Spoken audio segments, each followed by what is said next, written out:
Hello and welcome to the podcast. I'm Karen Weaver. When a college leader assumes his or her presidency for the first time, I've often wondered how they begin to understand the complexities of college athletics. So many sitting presidents rise to the position from the academic side of the house. Where do they go to learn about college athletics? In 2023, there are so many challenges and choices for presidents to make, and it can seem daunting. How do presidents go about learning how things work beyond wins and losses in the business of college sports? Do they just listen and take directives from their AD, or do they work to insert the values and mission of the institution into their athletics departments?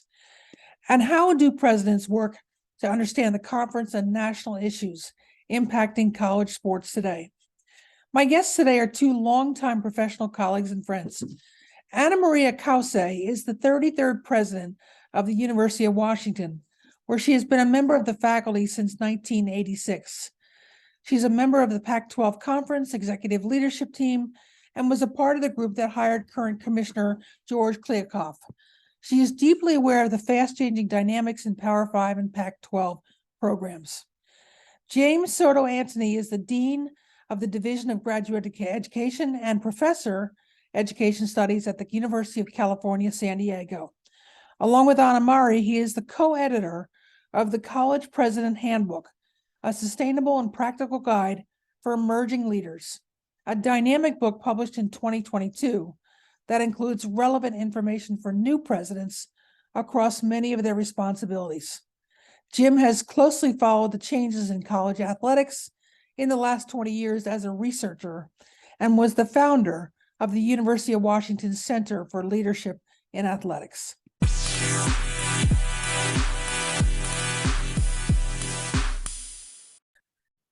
Mari and Jim, welcome to the podcast. Bob will be joining us in a little bit. I'm so pleased to have you both here. Thanks so much. Good to be here. Thank you for asking us. Well, it's a tremendous time to be talking about college athletics. I know you both have been following it closely. Mari, as you said, we have had tremendous turnover in the presidencies across the country, all levels. They say the life expectancy of a presidency right now might be 5 years. It used to be much longer. When you began to think about becoming a president, and as you explained to me, you've been at the same institution your entire career, what were some of the things that you began to think about and understand that you already knew, but you knew you needed to know about athletics? Well, I certainly had some sense, partly because we'd had a number of scandals here in my time. And, as Dean of Arts and Sciences, I watched some of that play out, so forth. Also, as when I was an undergraduate, University of Miami, where athletics was a big deal. Yeah. I worked for campus sports and recreation, and I did some tutoring for athletes. So, I had some sense of athletics, but I don't think I had any sense of, first of all, how much time it would take, how many, just meetings and hours and so forth and so on of my time it would take. I also don't think I realized the degree to which, and these things are interrelated. I probably, there's the amount of attention. Quite frankly, when we're interviewing, for example, for a football coach, yeah. You will have reporters camped out at the airport trying to see if they can find out. That does not happen when you're interviewing for a president. And so just the degree, I had certainly heard it said that athletics was the front door of the university. I was also well aware of, the infamous joke, president wakes up from a nightmare and they say, well, what happened? I dreamt I had, 2 football teams and 2 medical schools, and we have both. And, so I was aware of the fact that this was important, that, but I don't think I had any sense of how much. Jim, let me follow up with you. You've been studying this role from a different perspective, both as a scholar, as a dean, as someone who directed a center for athletic leadership. What's been your perspective, just looking at athletics and the rise of new presidents and their ability to manage this complexity? Thanks for the great question. I would agree with my colleague Antony because most people who ascend to the presidency perhaps have not had direct oversight or any reason to come in direct contact with athletics, with coaches, with athletic leaders of any kind. And in my work over the years, I've tried to fill that gap by trying to seek ways to demystify, shall we say, some of the most basic components of athletics. I guess the second thing I want to say is I feel it's an important priority as we think about that future cadre of university presidents, university leaders, to help them understand that athletics for them should be a hands-on endeavor. It should not be something, at least if they, in my opinion, want to be successful, it should not be something that they delegate too far from the presidential perch. They may not be the content experts on every last issue. You should certainly hire excellent people and trust them to do their jobs, but you can't allow athletics to be too far from your radar screen. Otherwise, there's problems with oversight, and you can certainly suffer the consequences. So that's been a sort of a calling card of my work, to really see how can we help aspirational leaders learn at least the minimum of what they need to know, or perhaps know what they don't know when it comes to college athletics. So let's talk a little bit about that conundrum. I mean, we have people who aspire to be great leaders, and yet they walk into the office and feel blindsided so many times by what can happen. I remember when the most recent University of Louisville president was hired, he said on day 2, he had to deal with a crisis involving, his basketball team, and he had to get up to speed really quickly. Can we do a better job of preparing presidents? And if so, how do we do that, Mari? Well, I definitely think that we can do a better job, and we do need to do a better job. But I also want to say that, part of the attraction in some ways of any administrative position is that you're a learner and you're constantly learning new things. Right. And I think that, it is important to be clear that, just as is the case if you were God forbid that I make the analogy of a CEO, but that if you were a CEO of a business or whatever, that there are parts of the business that you know better than others. And, the joke about the medical school is I have a medical school and, as a clinical psychologist, I probably know a little bit more than some people, but that there are parts of the facilities, that there are parts of the organization that you don't know that much about. And I feel very strongly that if on any given subject, and we're making a big decision, if I am the smartest person at the table or the most knowledgeable on that subject, I've picked the wrong team. But, so I it's not that I think that people need to have, there's a how in depth. This is not necessarily one where, but I do think that it's important that they recognize that this is not something they can delegate. And that it is absolutely critical because it is in many ways the front porch. A lot of people, they know not a whole lot more but about your school in terms of that it is, whether you like it or not. And, and some people don't like it, and I'm not sure that this would be my value. In fact, I'm sure it would not be my value system. Given a choice, I would rather that the newspaper had a section on education every day and a whole section every weekend rather than on sports. But the bottom line is that, and I would love it if, my faculty members could fill a stadium with people willing to pay $50 to hear them lecture. But, we do have to deal with where societal values are. And these are our students. This is, part of how we set expectations about our value systems. And in many ways, I think of coaches in some ways very much in the way that you think about faculty members. And what I mean by that is they are teachers. They are doing an important part of our educational mission. Makes sense. Let me ask you, Jim, in your research, do you find that presidents fully embrace their, let's call it their NCAA roles and responsibilities for being the presidents, for being the chief officer who has to attest to their NCAA compliance and those kinds of things, their ability to sit in conference leadership positions and national leadership positions? Or do you feel like they're sort of thrown into that or somewhere in between? Yeah, I think the answer is it depends. If you had asked me this question 10, 15 years ago when I really started to dig into this work, I would have shared my alarm at the number of presidents who really pushed responsibility for athletics down to a secondary, tertiary level within their organization and just really didn't want to know about it or hear about it. Right. Unless it was the good stuff, right?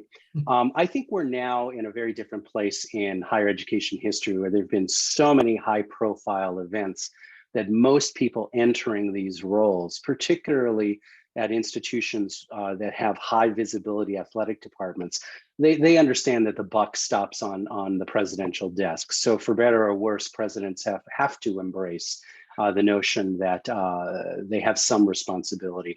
I think, Karen, your question where perhaps there's more nuance is, as you and I, all three of us know, there are more student athletes in competition at the Division II, Division III level combined than there are at Division I.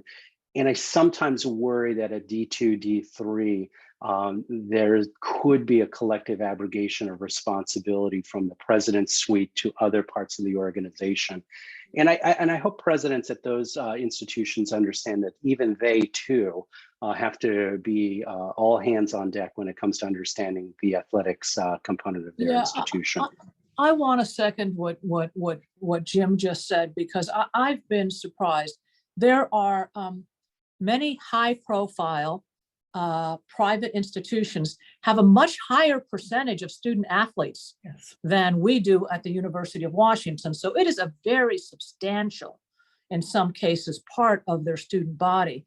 But because athletics is not quite as much of a front porch, I've been a little, I'll be honest, shocked at how little. I remember being at a meeting and with other, top university presidents, and we were talking about athletics and budgets and football in particular. And there was a university president at a school that has a very high percentage of athletes at that school, basically say, gee, I'm so lucky because I don't have to, I don't have to subsidize, I don't have to subsidize my football team. My football, I don't lose, and it was like, wait a second, we're at a university that largely our athletic department is self-supporting. That is not the case at any D2. Correct. And just was totally unaware of how much money that university was paying for its athletes. Just assumed that because they weren't a big powerhouse, that wasn't the case. Yeah, that is striking. And I couldn't agree more with both of you. I work a lot with D2 and D3 administrators, particularly in D3, they have something called the Athletic Direct Report, which is a position in the NCAA structure there where they're supposed to deal with the day-to-day operations. But I think my understanding of that is so many times the president on those campuses is hired to go externally and raise money and interact with alumni and donors. And the ADR is left to fend for themselves. And oftentimes they'd come up through student affairs or through student activities or something else, campus and recreational programs, and they don't know what to ask. And so they become the stopgap for the president and what should filter to the president or not. Jim, do you have any thoughts on that? No, I just want to concur with both of you on what you've said. I think the challenge here lies in perhaps a missed opportunity for a president, regardless of where they might be a president. It's sort of like any high potential activity that university is involved in. If a president is just completely unaware of that activity and the potential, they miss an opportunity to really connect with an important set of stakeholders for the institution.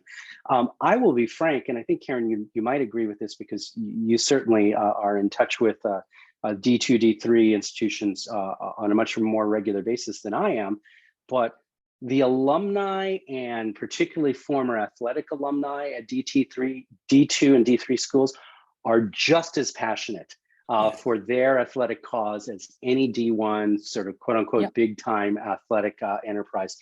And if you don't believe that, to the listeners of this podcast, just go back to recent history of D2 or D3 schools trying to cut a specific sport. And suddenly out of the woodwork come a whole host of impassioned former students and former student athletes. So I think it behooves all presidents, regardless of their institutional culture and structure, to figure out what their role is with oversight, with leadership, with collaboration with their AD and with other athletic leaders, and to not lose the multiple opportunities that exist to really connect with the athletic sphere.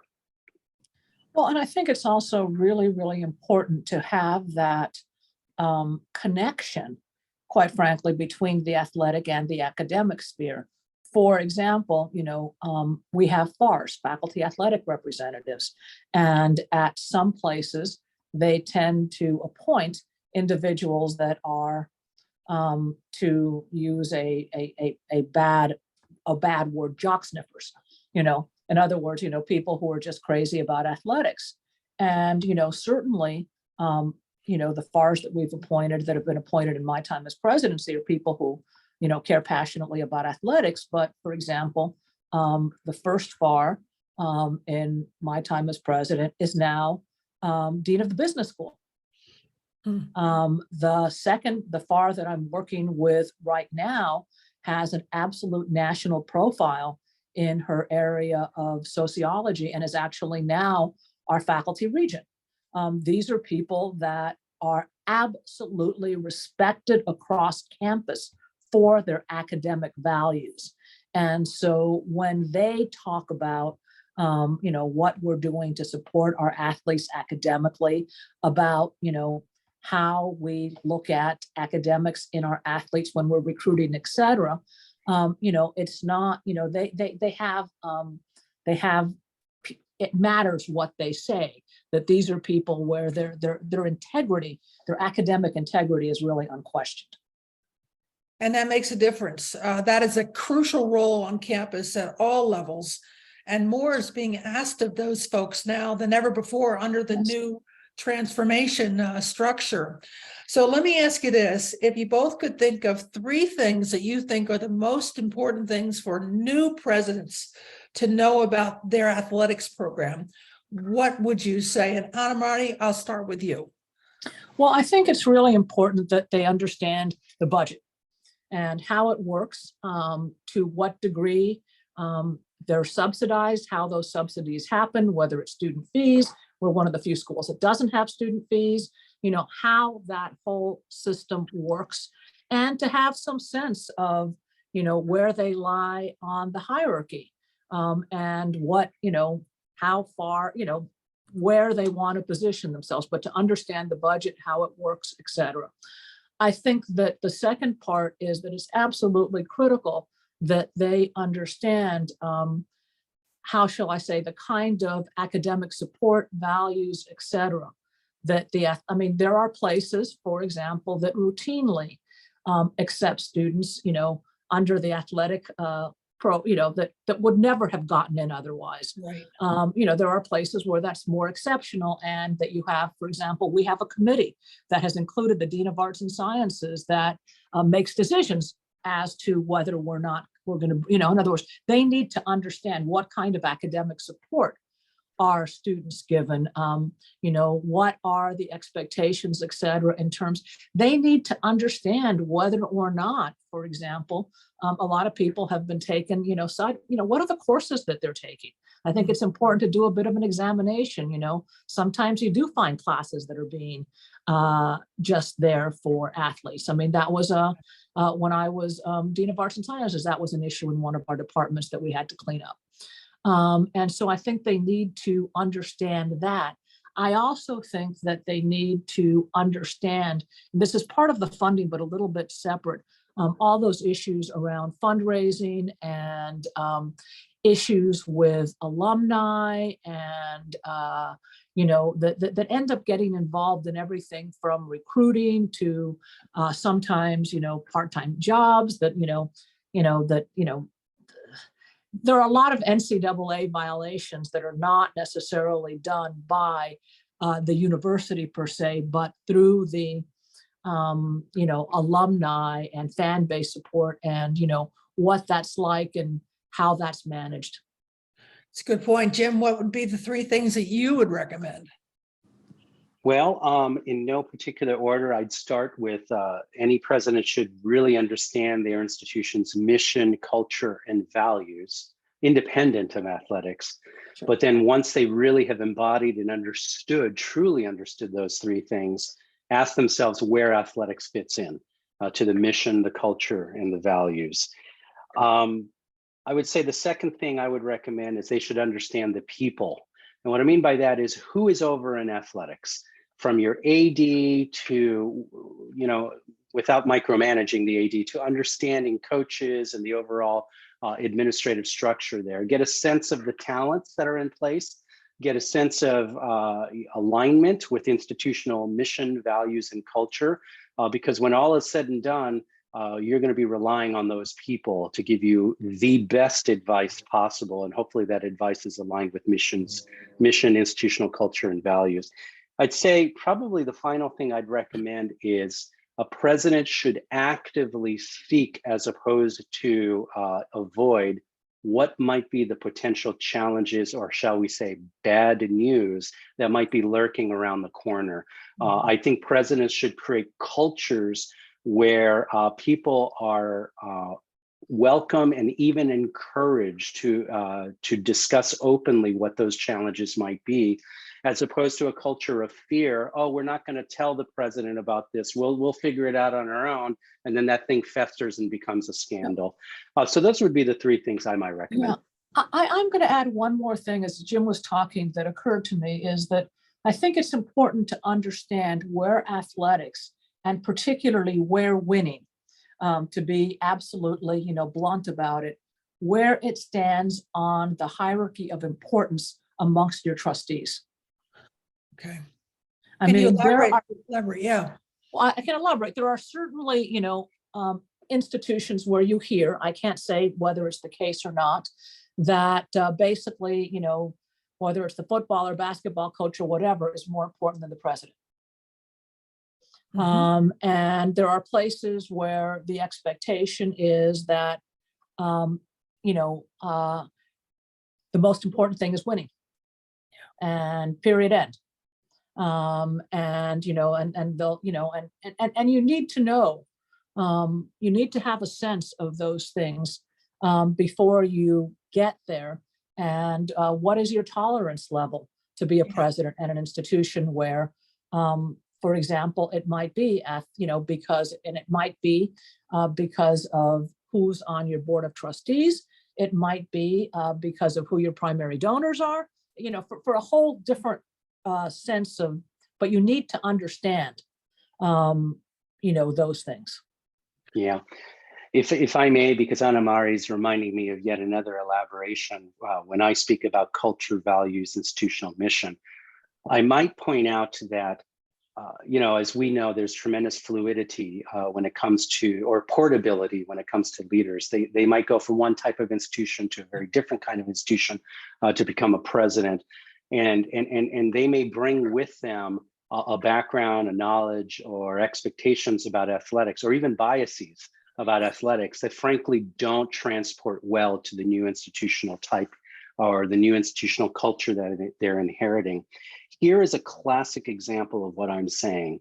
I know of an individual who went from a large institution with a major Division I program to an institution that, shall we say, is more subject to the national discussions that are going on right now about the demographic cliff and the enrollment management challenges that are being faced.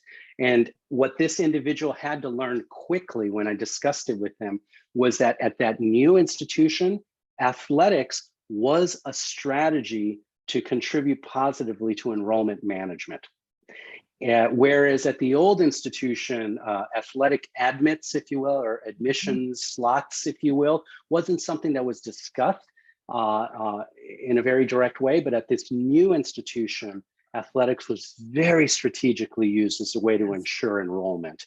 And that was a huge learning curve because it caused this individual to have to confront a lot of biases that they brought to the new institutional culture. I couldn't agree more with what you both said. And I'll add one other thing, that the assumption that if you've worked at a large public land grant institution and then you become a president, let's say it's a small private D2 or D3 school, that is just D1 without the scholarships, that type of thing is sometimes really you get a rough start off in your presidency. I've seen that time and time again. So one of the things that I know that your book is going to try to help with, my certificate program is helping with, is helping them understand the differences, the nuances, and how to approach each institution, because athletics is not the same, even from conference to conference. And I think that's something that, go ahead. No, I want to absolutely reinforce that, is that I think that there are some things that any president, regardless of where they're at, that having some sense of athletics, et cetera, these, after all, are our students. But I think that there is no question. I've known a few presidents that have moved from one institution to another and have been surprised in some cases at, my God, I had no idea how important athletics was here. And in some cases, the other way around, that, hey, people are happy when we win, but when we lose, it's not a big deal. Yeah, it's true. And, it's true. You need to know. It gets back to the culture. So let's build on the conference roles and responsibilities that presidents have, and the national roles and responsibilities that presidents have. So what are your thoughts about how do you get up to speed with learning how your voice works at the conference level and then also at the national level? And either one of you can start. It doesn't matter to me. Well, I think that, part of, writing the book was athletics is one, and that's what we're talking about today. But I think that sometimes people have this very kind of romanticized notion of being a university president, and there are wonderful things about it. But, depending on where they come up from, don't have a good sense of just how broad. Like I say, you're responsible for building and facilities and for calling, when you call a snow day and, all kinds of things that you hadn't thought of. And so I think it is important because, again, with athletics, it's not just that it's in some cases a very major part of your organization, but because of the visibility and whether you're doing well, it can, certainly help to bring people together to fundraise, but also the scandal. And so I think that that's important. But, in terms of learning, there's not going to be any book. Some, courses will help, et cetera. But I think it partly is, I know for me, part of it was, and this was a surprise to me as well, is that the degree to which I interact with, for example, other Pac-10, Pac-12 presidents. Right. And what I mean by that is that because we meet regularly to talk about athletics, they become people that and you end up talking about, first of all, I've definitely gotten a lot of mentoring, et cetera, from others in terms of other aspects of the university, but also the way that most conferences are set up. And obviously I know the Pac-12 best, but is that, it's over time you raise, who the leaders are based on how long they've been there. And so you teach one another to some degree. What I think is really important is that, you don't just, at least for me, is I don't just want, I want to learn from others and understand the culture, but I also want to be a change agent. And that's not easy to do in a conference setting, because you want to get along, but you want to challenge each other too. Right. Yeah. Jim, how about you? Well, I certainly don't have the experience that my colleague Antony has. So let me speak about just as a scholar, And as a person who's passionately interested in athletics, what I hope leaders would embrace, and that is a new leader would understand that though they may just be trying to find their voice around those tables, whether it be at the conference level or at the national level, they have a responsibility to find their voice. Yes. They cannot just be in the shadows. They really have to understand, I hope, when they come to meetings, what the issues are locally for their institution, which means they better be in deep conversation with their ADs, with their FAR, with everything that's going on. I would say, I would hope also that people are able to balance in both an ethical and collegial manner what are their own individual institution self-interests, balance that against what's good for every other member in the conference, or blow it out one level higher, every member in the division, whether it's 1, 2, or 3. So, Karen, you don't need me to say that we are at a sea change moment right now with the NCAA. Nobody really knows what the NCAA of the future is going to look like. But what we do know is presidents, chancellors will continue to play an essential role in shaping that organization for the future. And I just really hope and really hope these folks aspire to having a voice and not just letting things happen to them, but instead be the agents of change that Mari has implied. Cannot agree more. So let me wrap up the conversation with 2023 and beyond. What kinds of things are you keeping on your radar? What are you noticing that you and your colleagues really have to pay deep attention to? Well, I think that there are, if I were going to say, and it goes back to the joke at the beginning, the two areas within the academy where things are moving the most rapidly, it is the healthcare system and the athletic system. Yeah. That the number of changes that are going on are huge. I was all in favor of NIL, but then how do you actually do it in a way that has reasonable guardrails where it's not pay for play, which I've got to say, occasionally it looks very much like that, which is not what we wanted. How do you rein in boosterism when it comes to NIL? I think that more and more, I'm a fan of the fact that we've expanded the playoff system, but at the same time, very aware of how do you handle that in terms of student academic, the balance between, the academics and, how do you manage, some of these things you don't manage by yourself.